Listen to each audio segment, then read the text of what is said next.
Hi, good morning. This is yours truly, Cries, and I'm on my second cup of coffee this morning, and today is the 28th of January 2021. It's a Thursday.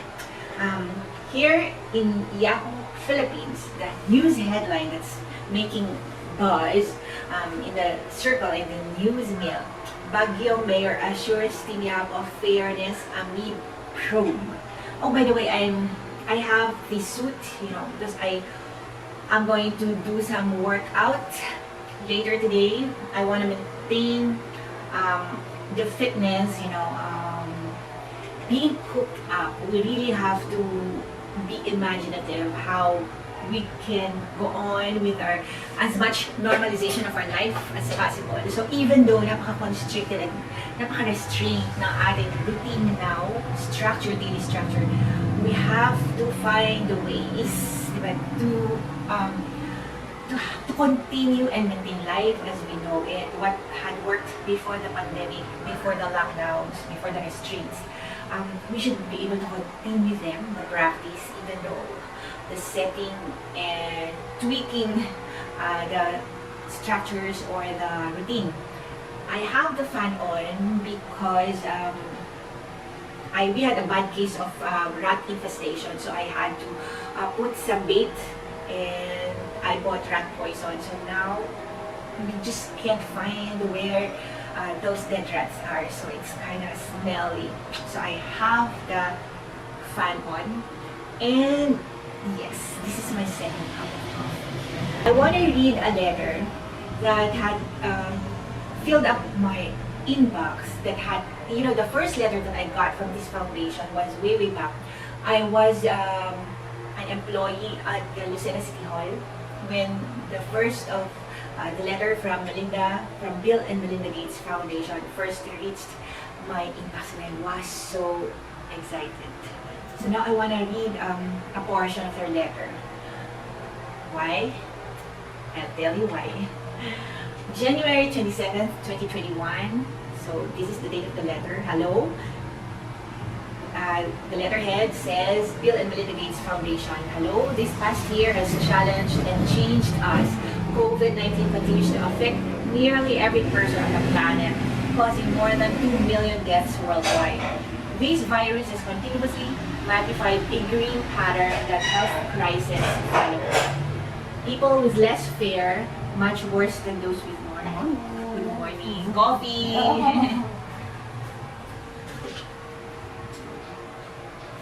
This virus has continuously magnified a green pattern that health crises follow. People with less fare much worse than those with more. As the virus spreads through societies, it is exploiting and exacerbating pre-existing inequalities. That is so true. But difficult times often inspire innovation and progress, and we saw that this year as the world collectively mounted the largest public health effort in history. While our top priority continues to be fighting this pandemic, we remain optimistic that this pandemic can be a catalyst for bold change and a healthier, more equal future for all. In this year's annual letter, Bill and Melinda Gates write about two areas that are essential for building that stronger, more resilient future, prioritizing equity and preparing for the next pandemic. The world...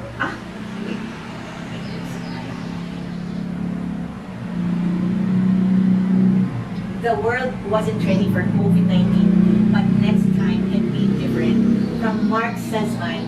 Hi, Mr. Mark. Hi, Mark.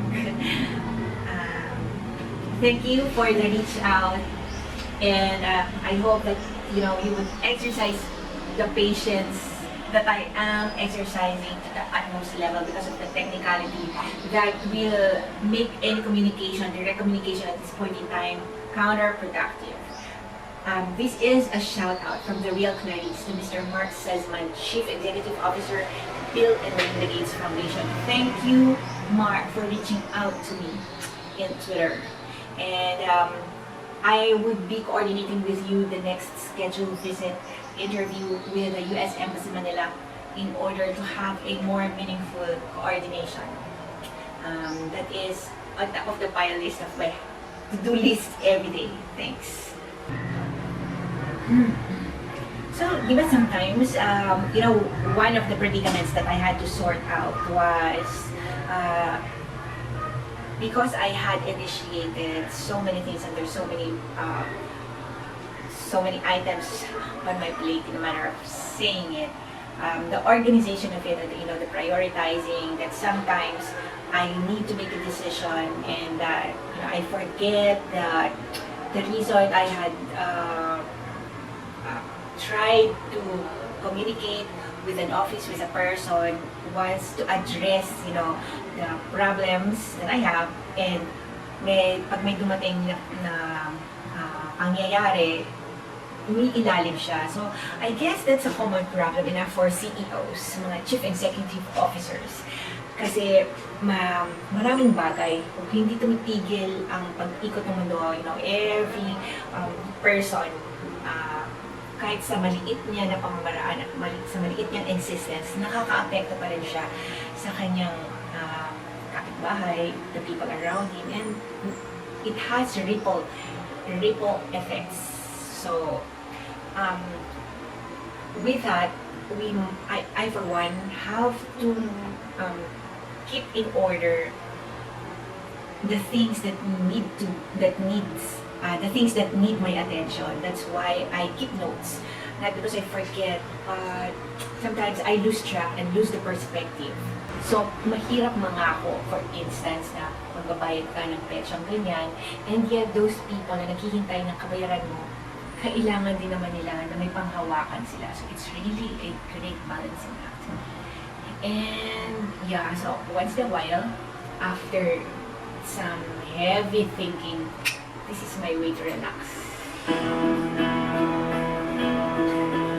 I need to stand back a little and take stock of what I have achieved so far, what's pending, naghihintay, sana ko. Okay, email ako ng mga requirements, like sa Globe,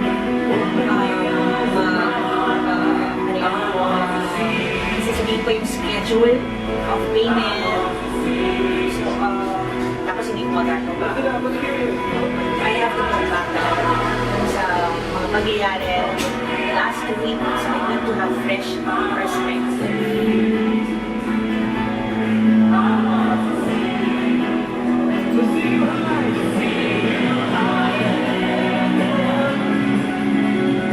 And so with this, I wanna share this. Sa Facebook, sabi nila, not all the accounts or the names that can be found on your friends list every are your friends. Yes and no. I have started reaching out beyond my location, beyond my sphere of influence in the past. And merong common denominator. It's because of the platform and the broadcast that I had shared into the ecosystem had struck a chord. Ang problema dali, okay, may maingay sa grassroots. Pareho may supporters ng pros and cons. Like for example, the charter change. There are those who support the charter change and there are those who don't believe in it. Probably it's the right time to do they want. In my case, ang nakausap ko na tungkol sa mga batay na ito ay Bulletin Today, Inquirer, and they are waiting for, they are ready to quote the price. But I still had to vet the information na ilalagay doon kasi sayang, diba? But, eto yun, the moment that the verification of the information to be announced and published in broadsheets of national circulation, it can be picked up by foreign and international news media network. Kasi kung lumabas na siya dito sa Philippines, na-circulate na siya, may publications na nakarating kung saan-saan. And so, the informal public knowledge will have a window in being acknowledged as formal. Formal na siya, hindi na formalan. Formal na talaga siya. We can rely on the newspapers, affidavit, ilan ang circulation, saan nakarating yung circulation. And so, anybody who will contest that public knowledge that we have, that the support that we're garnering, we have something to show for our legal position, that the public knowledge and the how we are part of the equation that should be heard.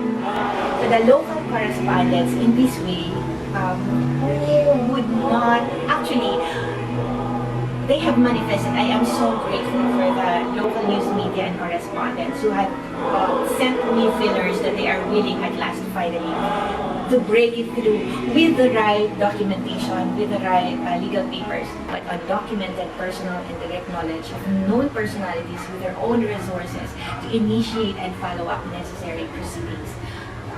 Let me see. I'm not a symbol who is only as good as the name on a piece of paper to be managed and checked or indeed to be curated as I don't grace the museums. I'm an active and a relevant face in time. I know the 2022 election will be a very relevant milestone for all of us. And ayan, dumadating na yung garbage truck collectors. So I have to take a break. So at this point in time, I want to acknowledge some real friends to whom I was able to talk to with in connection to my pending application to become a Philippine affiliated company of international conglomerate, diba?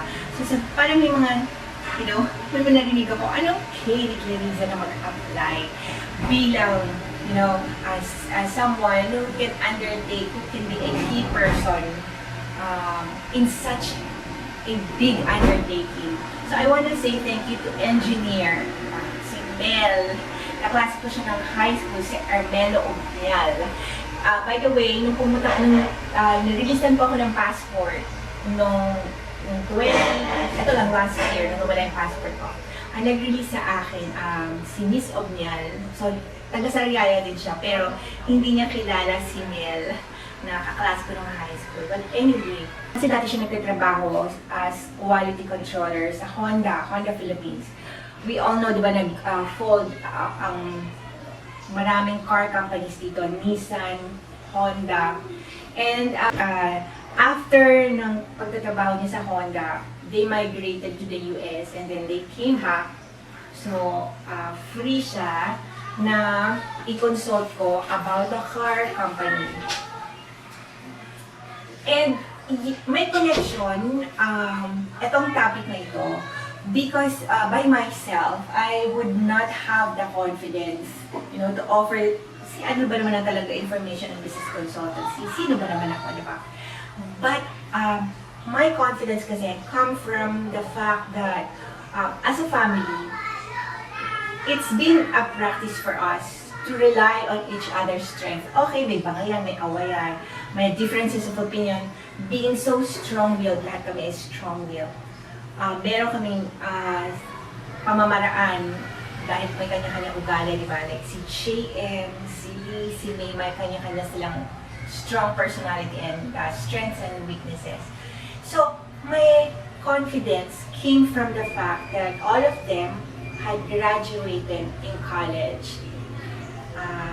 And they had done so amidst the greatest family challenges that we have ever faced. So, it was against all odds. Talagang, those years, I was eating the humility cake, the humble pie, day by day, month by month. Every time kailangan magbayad ng tuition, I would eat the humble pie. Yun yung, para lang makatapos sila ng pag-aaral. And then, it shows, the determination of their characters had shown in the first year of their out of college. Immediately, like si JM, hindi na siya naglakad sa sa graduation rites. Hindi na siya actually nag-attend ng mismong graduation day. So, ng toga. May picture siya. Where were we? Habang yung mga kabatch niya tumatanggap ng diploma nila, nagpapa-picture-picture. Andun po kami sa Makati. They're already siya, si Patrick, ako, nagsasubmit ng mga requirements kasi kailangan talaga namin na makasurvive so fast because may mga student loans and because Chakali and May nasa college pa at the time. So we didn't have the luxury. Yung proof na nag-graduate sila at nag-exam na. So in applying for the affiliation, to be affiliated, Tanchong, I am banking, I had been banking on the character and on how we have managed to meet the challenges and to undertake the responsibilities of getting our family to survive one crisis after another. And so, after yung mga recognition, si JM, naging top seller siya consistently. And then si Lee, nasa Hyundai. So that's her first job. So from college, Zydus Pharmaceuticals. Tapos si Lee from college, Hyundai, San Pablo. And then si May from Be Well. Publicly acknowledge those who have been part of the education of my daughters. Hindi po pwedeng mawala ang pangalan ni Ma'am Pasing Garcia. Siya po ang dakilang ina ng aking asawa, si Joaquin Garcia. Nang paggamat kami po ay hiwalay na, nanatili po ang kanyang pagtingin para sa aking mga anak, kay Joaquin. At ako po, sinasabi ko, Mami Pasing, kung naririnig niyo to, I am just so happy that you, in your old age, ay nabigyan pa kayo ng 2 apo ni June na kasama nyo, gaya ng kung paano lumaki yung mga anak ko dahil taga Quezon kami, nandito siya sa Lucena. So, ang kasama po ng mama ko hanggang sa huling sandali ay itong si JM, si Lee at si May. Since malayo po kayo, ako po ay natutuwa na meron kayong kasama na 2 lalaki, 2 apo ninyo na kay June at kay Grace. Nais ko rin po na gamitin ang pagkakataon na ito na magpasalamat kay Auntie Conchita Verde, kay Monching, sa magkakapatid po, 12 po sila, so madami sila. Thank you guys. Sa kanila po ako tumutuloy. Noong time na sumubok ako na magkaroon ng trabaho sa Metro Manila. So, dumating yung time na even itong mga facts of life na ito, napalitan na kung magkakaroon ng alternative narrative, it would seem as if hindi nangyari yon, as if hindi pera yung naging ayuda na ibinayad sa tuition, kung hindi ang pera daw na ginamit namin ay galing sa masamang paraan at hindi daw dumaan sa inyo. Kaya sa panahon na dapat tumanaw ng utang na loob at i-acknowledge publicly to sa lahat na pwedeng makinig ang ating relasyon, sapagkat ito po yung aking tinayuan, mahigpit na tinayuan na nakapagsalita pa po ako ng madidiin na salita during those times dala ng pangangailangan. Sinabi ko na dugo sa dugo, laman sa laman, matitiis niyo ba na hindi makatapos sa pag-aaral ang mga anak ko dahil meron lang teknikalidad na bumabalot sa aking pagkatao, sa aking dating hanap buhay, sa aking kaperahan, ay magsasuffer si JM, si Lee at si May ng mga totoong tao. Pero sa teknikalidad, dun sa narrative na umiiral, wala silang kinalaman sa akin na isang single daw na single person ang civil status ko. So, in the scheme of things, wala silang bahagi sa buhay ko. Pero sa totoo, di ba, isang pamilya kami. So, humingi po ako ng saklolo sa inyo, nagpasaklolo ako sa mga titos and titas. More so, sa side ni June, sa Nueva Ecija, sa Metro Manila, na-base, at yun, talagang hindi ako papayag, hindi ako pumayag, na hindi ninyo matulungan itong 3 na to. So, hindi rin ako papayag na mapalitan ang tunay na pangyayari at kumbaga, ibigay sa iba yung credit. Ngayon na itong 3 na to, pwede na utusan, pwede na they can be an asset to any family that they would belong to because we have raised them right. Nakagraduate sila, yung values nila pagdating sa trabaho, ay yung dedication nila when it comes to earning a living, problem solving. Wala naman sa amin na nasa field na science, medicine, and yet naging medical representative sila dahil sa pag-aaral nila. So from ground zero to entry level, their people skills na develop po yan, dala ng matinding pangangailangan. And so yun ang source of confidence why I had believed myself to be offering opportunity, two-way opportunity for us to be of use, to be of asset to a big conglomerate, to an international conglomerate like Tanchong Motor, and why getting local can also help, the macro perspective, because kung ano naman po talaga yung nangyayari sa small packet na ito, it can also happen, it can also, the statistics that we can provide can also help out in decision making, globally. Diba? Saan po ba kumukuha naman ng datos yung mga nasa itaas? Dito ba yung mga nandun, mga tunay na nangyayari sa ibaba?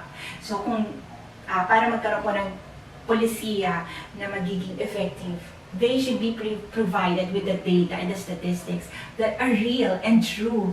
And those are our forte. Ano ba yung totoo? The channel, the distribution, the different chains of the production, up to the time na ma-deliver sa consumer ang produkto. So sir, yan po ang mga naging dahilan ko upang mangahas na mag-set na condition that in order for us to get here, we have incurred liabilities and obligations. And by us disclosing the nature of our indebtedness, makikita niyo din yung character, makikita niyo din doon ang legal status namin, ang pinagkakautangan ng loob ba namin, the underground people, syndicates, do we owe money sa mga illicit sources. So, by us disclosing the sources of funds and the outstanding loans and liabilities, you get to see how we have been able to reach your doorstep in a matter of saying that. So, yun po, nais ko lamang po. I am standing up now because I've been sitting down, and the experts say that even in times of pandemic, diba, where our movements are restrained, we should devise creative ways in order to stretch a bit, in order to have a good blood circulation on our heart, our lungs, and our mental faculty. So I would like to say thank you to the family of my former husband, and regarding as a former husband, because he has a family of his own.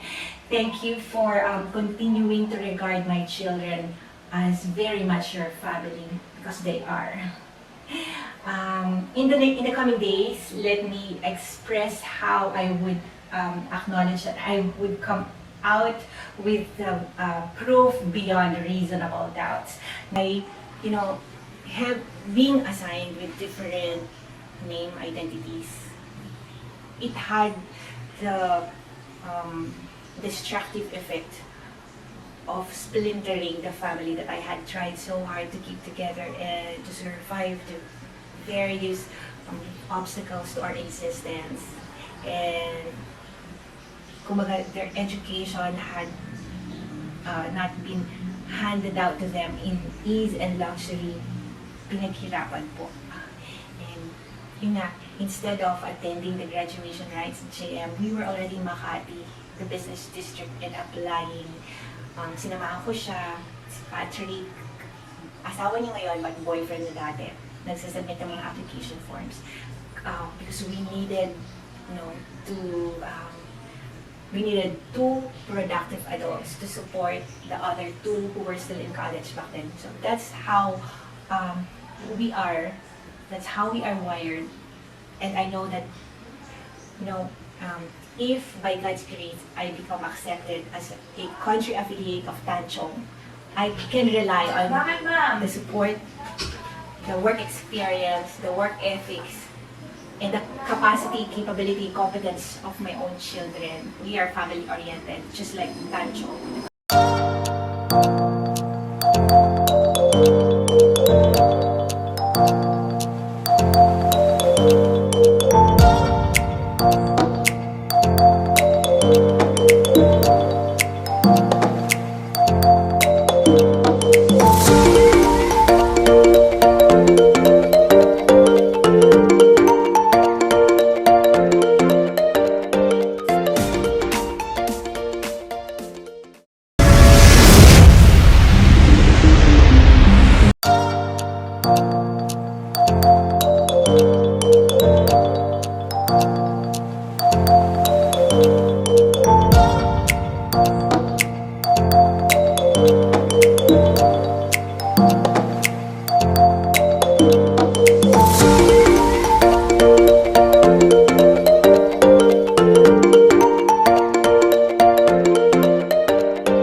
very important section of Republic Act 10364, Section 5.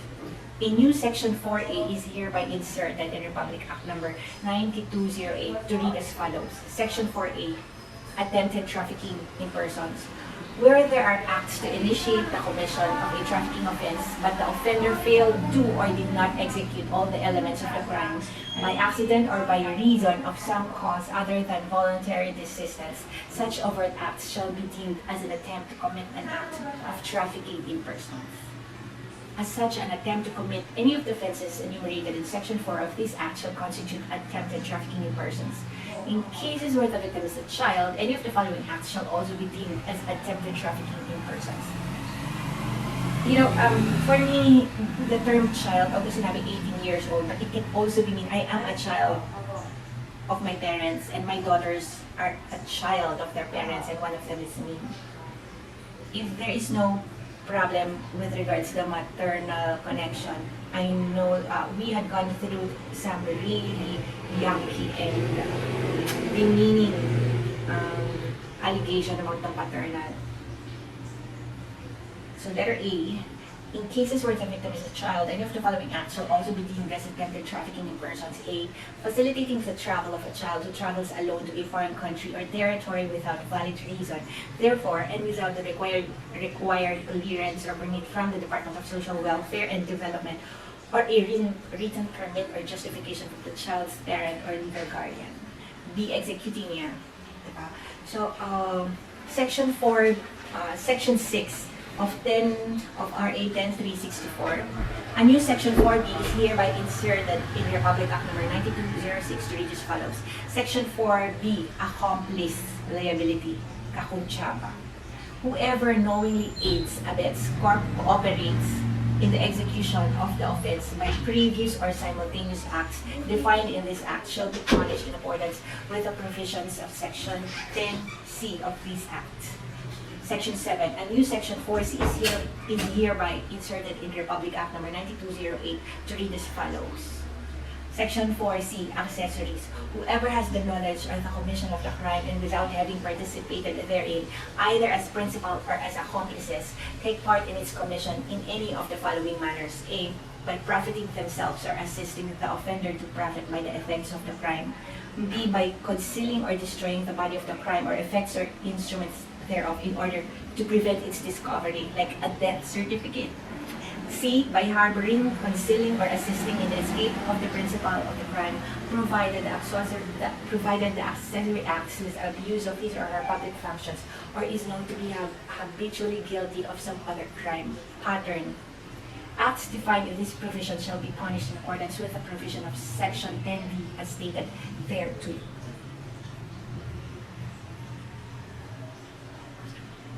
And this is a biggie. Section 8, Section 5 of the Republic Act number 9208 is hereby amended to read as follows. Section 5, acts that promote trafficking in persons. The following acts which promote or facilitate trafficking in persons shall be unlawful. A, XXX. Okay na yan. Letter B, to produce, print, and issue or distribute unissued, tampered, or fake counseling certificates, registration stickers, overseas employment certificates, or other certificates of any government agency which issues this certificate that counts on such other markers as proof of compliance with government regulatory and pre-departure requirements for the purpose of promoting trafficking in persons. So I was right when I had brought to the attention of Customs Commissioner kasi parang excited sila JM namin to go to Japan with papers which were not 100% authentic, diba? Cutting corners.